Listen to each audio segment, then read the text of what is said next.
AK the iron man, alien, artificial intelligence, ऐसी बहुत सी conspiracy theory से इस बंदे के बारे में।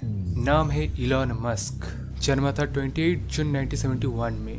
बचपन में 10-10 12-12 घंटे पढ़ के बिता देते थे।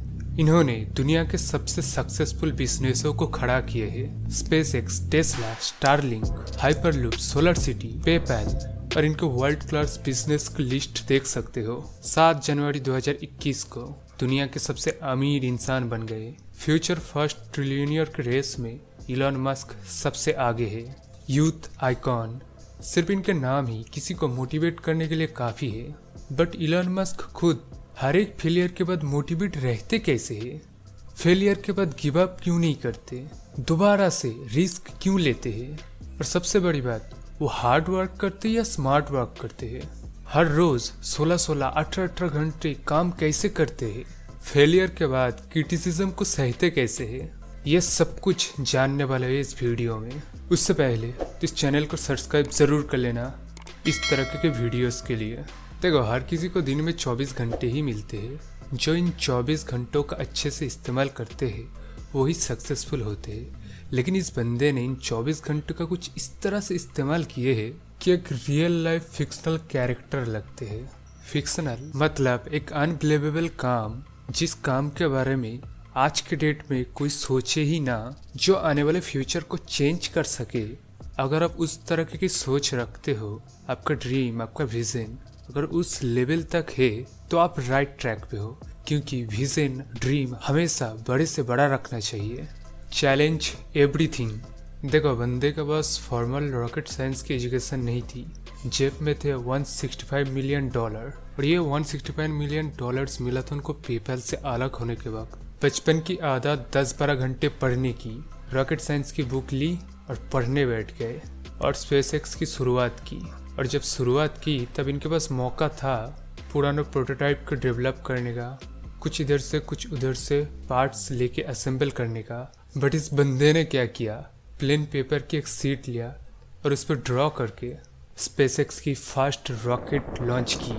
मतलब जरा सोचो, कुछ किताबें पढ़ के तब के टेक्नोलॉजी को बिल्कुल ही ना करके अपना रॉकेट बना के लॉन्च भी कर दिए। ये तो रिस्क इनटू 100 हो गया। मतलब हम में से कितनों के पास इस तरह की सोच है और कितनों के पास इस तरह के रिस्क लेने की ताकत है। जिस तरह के रॉकेट अपने माइंड में इमेजिन की थी, बिल्कुल उसी तरह के रॉकेट बनाए।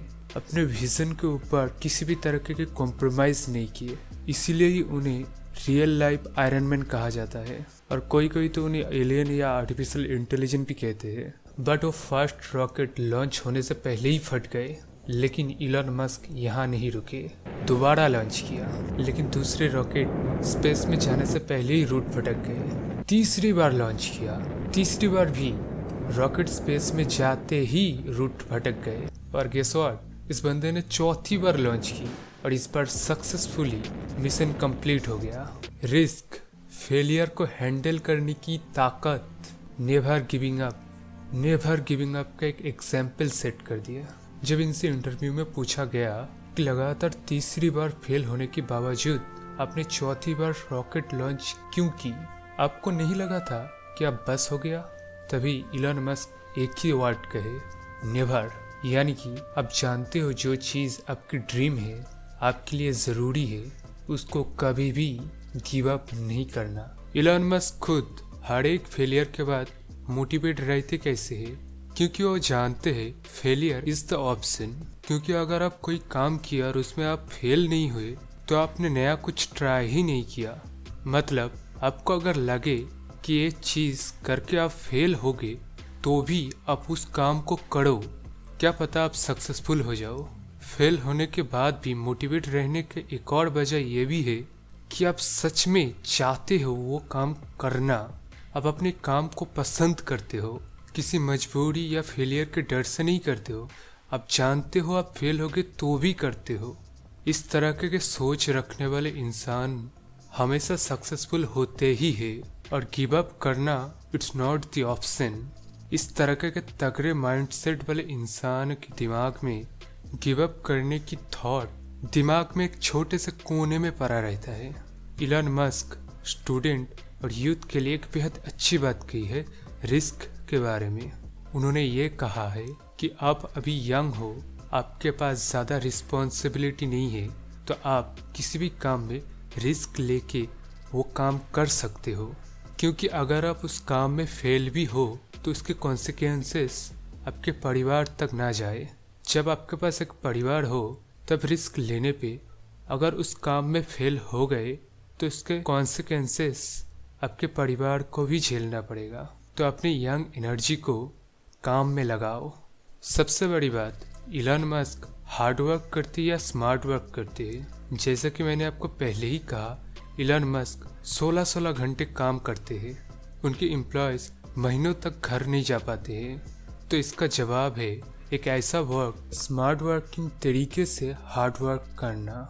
और वैसे भी जिस काम को आप जेन्युइनली करना चाहते हो उस काम को करते वक्त आपको किसी और चीज़ की ख्याल आती भी नहीं है, क्योंकि उस काम में आप फुल्ली कॉन्सेंट्रेटेड रहते हो। तो इलॉन मस्क क्रिटिसिज्म को सहते कैसे हैं? सीधी सी बात है, फेलियर के बाद हर कोई क्रिटिसाइज ही करते हैं। और यहाँ मैं इस बात की चर्चा नहीं करूँगा कि आपको शुरुआत करते वक्त ही कोई रोक दे। आपसे अगर कोई कहे कि तुझसे नहीं होगा तो उस बात को सुन के अगर आप वहीं पे रुक जाए तो इसका मतलब इस वीडियो से आपने कुछ भी नहीं सीखा, क्योंकि जो काम आप पसंद करते हो, जो आपके लिए ज़रूरी है, उस काम को करना चाहिए ही चाहिए। आपको अगर लगे कि आप फेल भी हो तो भी उस काम को करना चाहिए। और फेलियर के बाद क्रिटिसिज्म से डील करने के लिए सिंपली अपने काम से जवाब देते हैं। पता है, इलॉन मस्क जैसे लोग फेलियर के बाद दोबारा खड़े होके उस काम को क्यों कर पाते हैं? क्योंकि वो फेलियर से सीखते हैं। अगर आप फेलियर से कुछ सीखे ही नहीं तो ये hard work, never give up कभी काम नहीं आएगा, क्योंकि फेलियर आपको सिखाने के लिए ही होते हैं, उससे एक नेक्स्ट लेवल ऊपर जाने के लिए ही होते हैं। कोई भी चीज़ इम्पॉसिबल नहीं होती है, सिंपली बस उसको करने के तरीके ढूंढने पड़ते हैं। तो इलॉन मस्क की तरह बहुत सक्सेसफुल ऐसे लोग हैं जो कुछ डिफरेंट तरीका अपनाते हैं अपने सक्सेस को मेंटेन करने के लिए। उस चीज़ के बारे में भी जल्दी वीडियो आने वाला है, तो इस चैनल को सब्सक्राइब ज़रूर कर लेना। लाइक, शेयर, कमेंट तो करना ही है, क्योंकि इस चीज़ का कोई ऑप्शन ही नहीं है, आपको करना ही है।